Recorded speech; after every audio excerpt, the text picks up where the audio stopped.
Right. So what are we? May the 30th, yeah? Just coming up to 9:45. Okay. Yeah, up to now, just for the record and on the record, my dealings with Sudbury Police from November the 3rd have been totally unpleasant. Right. It started with what I perceive to be the use of excess force. Okay, I'll come on to that more specifically. But just so you know where I'm coming from and how we've arrived here today. Yeah. You do know, yeah? I think I do. I'm pretty certain. Good. I know that you were called an idiot by a police sergeant, and that really upset you at the time. Okay. But I wouldn't say really upset me. Yeah. It shocked me. Okay. Yeah. It's not what I'd expect. Before that, there was certainly an incident that happened that caused you to stop your car. Exactly. And that was in relation to what you saw as excessive force used by the arresting officers or the officers that were... Without doubt. And that's never been properly looked into before. Obviously. Okay. So that's why we're here today, really. Okay. Good. And the first part of that is for me to is to listen to what you've got to say, obviously take you seriously and investigate it with an open mind, and that's exactly what I'm going to do. Is that okay? If you do that, that's okay, yeah. Fine. Yeah. Okay. Let's go back to the very, very beginning then, okay? Right. The date in question was do you remember the actual November, the 3rd of 2012.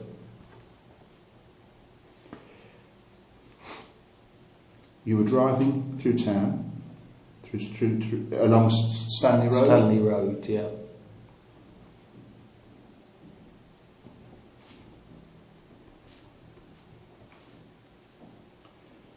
And I understand that your vehicle is some sort of Land Rover or Range Rover? Yeah, that's right, yeah. Land Rover? Range Rover? Do you remember what it was? I couldn't tell you which, yeah. And I also understand that you were accompanied by your 9-year-old son at the time. That's right, in the vehicle with you. in the back, yeah.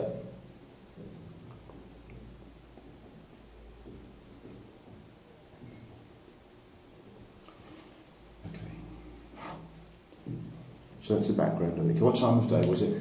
Midday, just approaching midday.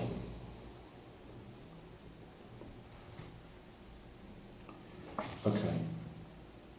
So what was the first thing?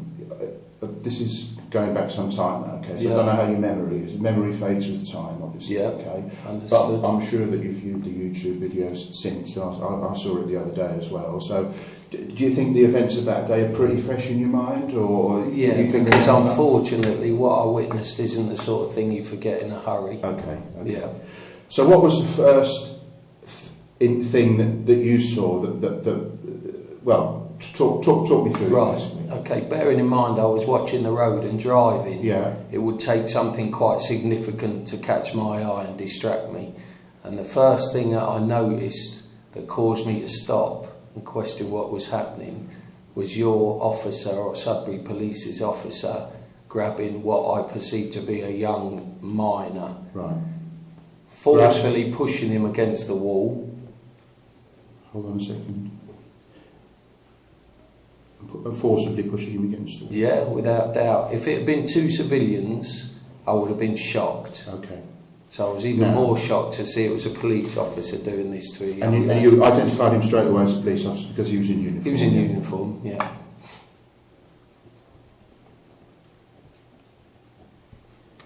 And this happened on your right-hand side? On the right-hand side, on the other side of the road, so we're talking a distance of approximately 25 feet. On your right-hand side, about 25 feet away? That's it, yeah. And this is going to sound pretty obvious, but I'm looking, obviously, evidentially, okay? Any obstructions to your view? Whether vehicles coming towards you to block your view? You had it clear, and it was a. I pulled over to the side of on the near side. I pulled straight over. Away. Yeah, well, I pulled in behind a parked car. Okay. But your view was unobstructed, yeah? View was unobstructed between myself and the officer in question, yeah.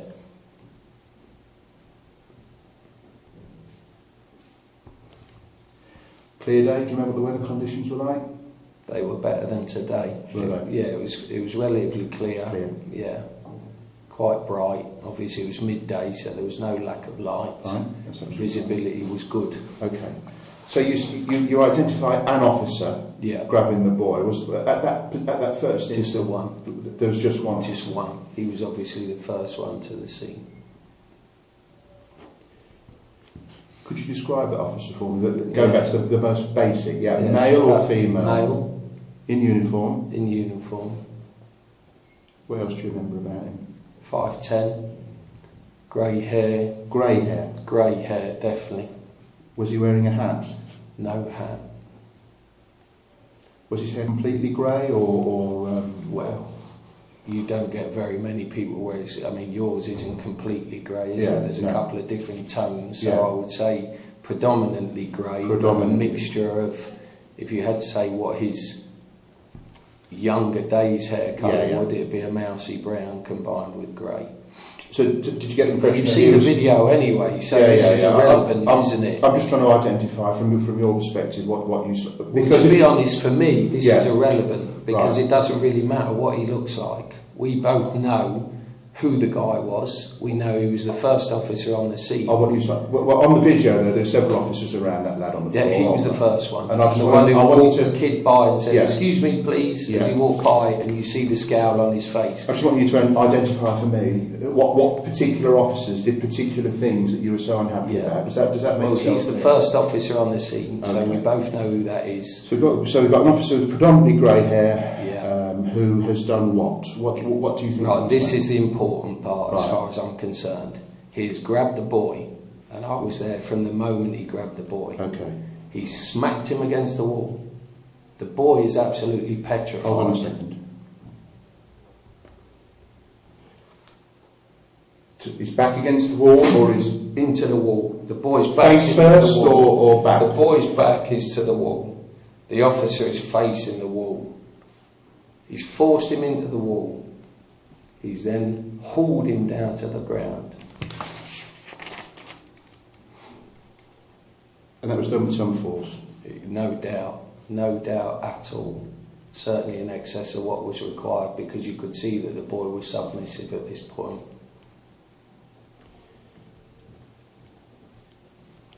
Hence the fact I'm here. I'm not here to waste my time or yours. Okay.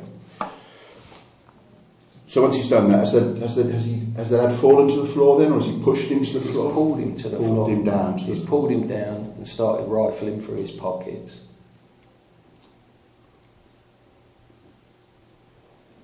Still one officer there? Just the one officer at this point, so he's obviously quick. Did you see any police cars around? Any jumped out of a car? Not at that moment, no. Okay. So I say to the officer, hold on a second. Yeah. Are you still in your car at this point? Still in the car. So you initially. get out now, do you? No, I'm still in the car initially because I'm trying to establish exactly what's going on. At this point, all I see is the physical side. Okay. I don't know what the details are. Okay. So I question the officer. From your car? From the car. So you shout across the road, yeah? Yeah, basically from the window I say in a loud, clear voice, "Officer, what exactly are you doing?"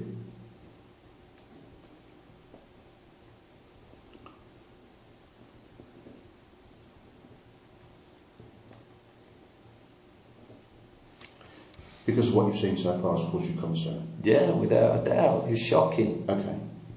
And did he respond to you? Did he carried out, at that time he didn't know. Do you think he heard you? Possibly, but I think he had other things on his mind. Okay. So he rifled through the boy's pockets, at which point I say to him, "Officer, are you arresting that boy? Is that boy under arrest?" Still in your car? At this point, still in my car.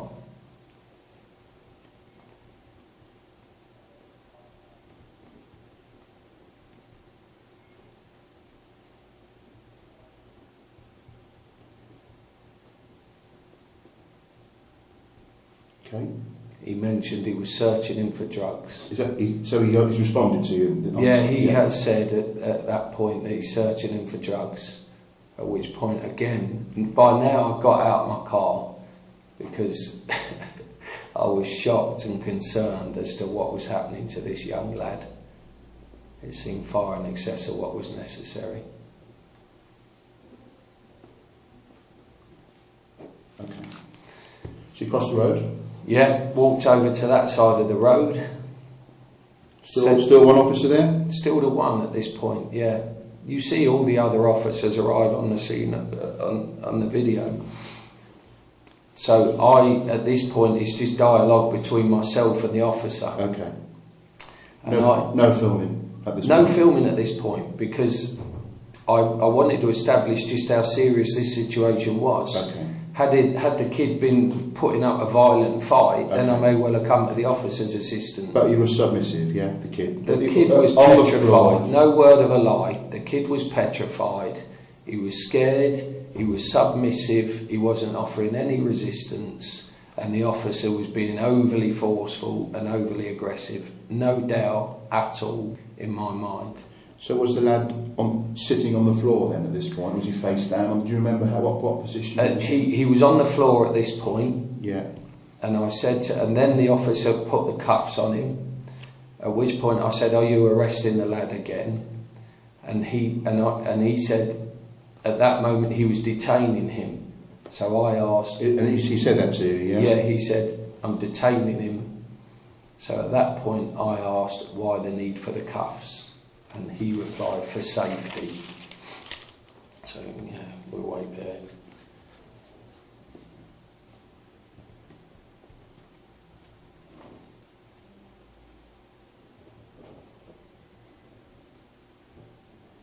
Did you think that this officer was responding to you in a sort of a reasonable way? No, not particularly, but I could see the heightened anxiety and adrenaline that he was experiencing. So I was understanding. You under the circumstances. You understood his position in the circumstances? Without doubt, yeah.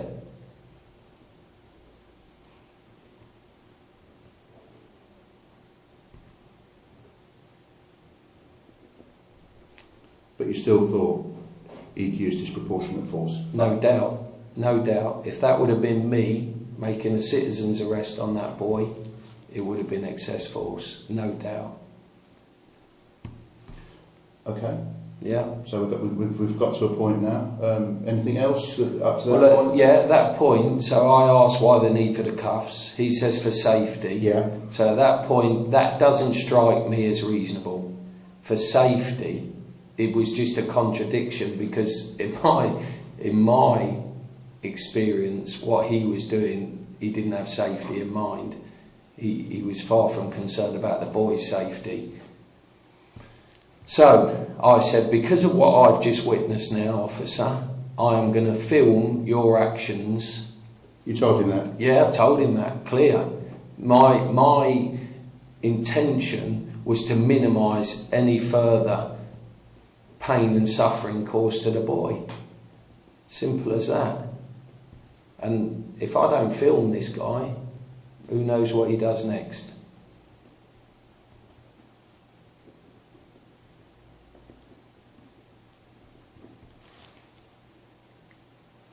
And you started filming on your... You've seen the video. On your phone? That's right, on the phone. Yeah, that phone right in front of you there.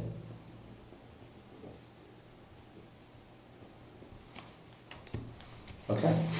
So that's when the filming started? Yeah. And by this time, I assume, I'm not right to assume, you do tell me, that other officers had started to arrive on the scene shortly afterwards, perhaps? Yeah, as per the video. At the time, when I first advised the officer I was going to start filming, it was just me and him. So everything that follows is recorded. Yes. Is what appears on the YouTube. Yeah. So then we can really skip, really, can't we? Yeah, exactly. Because it's recorded and it's fact, isn't it? Yeah. I mean, it seems to me that the issue that's in dispute at the moment, and certainly has been almost swept under the carpet, is what I saw prior to the filming. Yeah.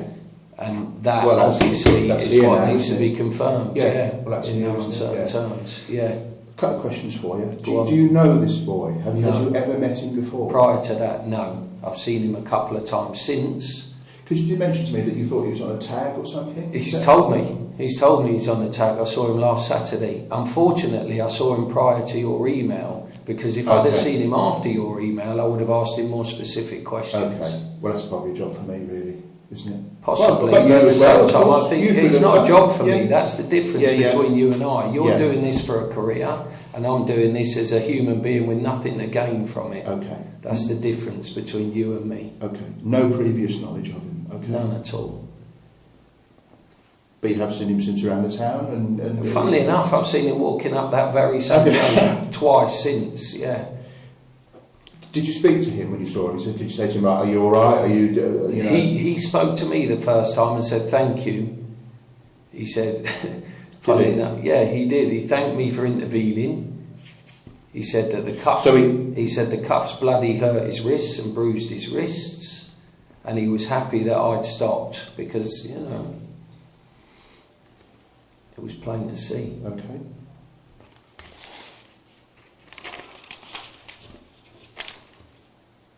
He didn't raise any issues about being filmed by you? He had no problems with that at all, did he? None at all. He didn't say anything. I think that was the least of his worries. Okay. Yeah. Because sometimes it can be, can't it? Oh God, yeah. But it wasn't for him. He never said, what did you film no me problem. for and all that? No, he thanked me for stopping. Okay. Yeah. Did he volunteer the information that he was on a tag?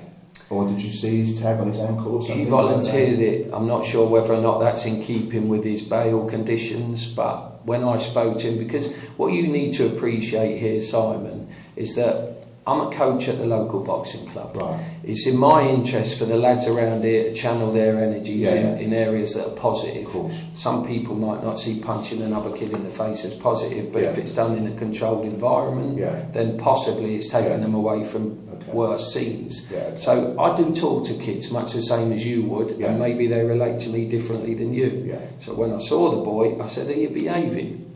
And he said to me, "Yeah, I am. I'm on a tag. I need to be in every night at 7 o'clock. I've got 35 days left on it, and I'm keeping my head down and I'm behaving." And I said, "Good."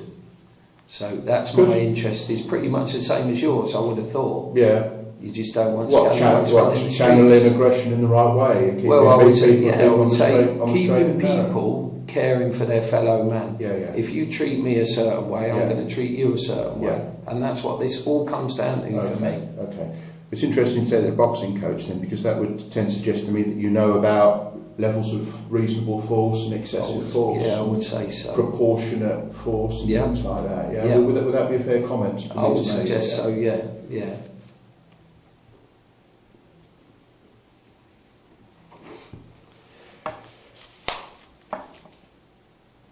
Is there anything else that you can remember from that first encounter before you started filming? I think you've covered it. For me, it's clear cut. It's clear cut. If I felt no reason to stop, because I've had several friends and relatives say to me, "Why the hell didn't you carry on driving? You don't know the kid. It's not your business. Leave it alone, Dave." And I said, "I'm sorry. I would have liked to, but what I saw concerned me enough that despite the fact my 9-year-old son's in the back of the car and I've got to be somewhere, I cannot drive past." Right. So it was the force then. Just to clarify, is the grabbing and the banging smacking against him off the wall, dropping him to the floor, rifling through his pockets. All of this done within seconds. All of that done within seconds. He then physically lifted him up again. And he dropped him to the floor again. This all happened before me filming. Okay. So for me, it was more like a street fight than right, I've got you now, son, you shouldn't have run. The kid, it was obvious to me, wasn't putting up any fight, no resistance, and he was petrified. Okay. So initially then he smacked him off the wall, he's taken him or he's fallen to the floor. No, he didn't fall, Simon, trust me. He pulled him to the floor in order to go through his pockets. Okay. And has he gone through his pockets? So you're telling me that he lifted him up again? Yeah, the kid was then up again. But there was, this is the thing, it was all very violent. It wasn't secure the lad. Okay. It was violent. It was born out of aggression. You've only got to look at the video of the arresting officer walking the child past me, and you can see his face. It's plain. That is the same officer then that's got hold of him and takes him away. The same guy who leads him off and says, "Excuse me." Yeah. Look at his face, Simon, and you tell me whether or not he's overly aggressive. Okay, fine. And it's pretty clear. Well, it's pretty clear from the footage and also from what you're saying that the lad was completely passive. He might have run, but now he's caught, and he knows he's caught, no doubt. So he's not struggling to get away again, thrashing about, kicking out, anything like that. It's nothing like that. Nothing, I promise you. Yeah, nothing. Yeah, something on the footage. Yeah. He was scared. Okay. And if it was your son, you would be crying watching what was happening to him. I know you would. Okay. I think I'm done.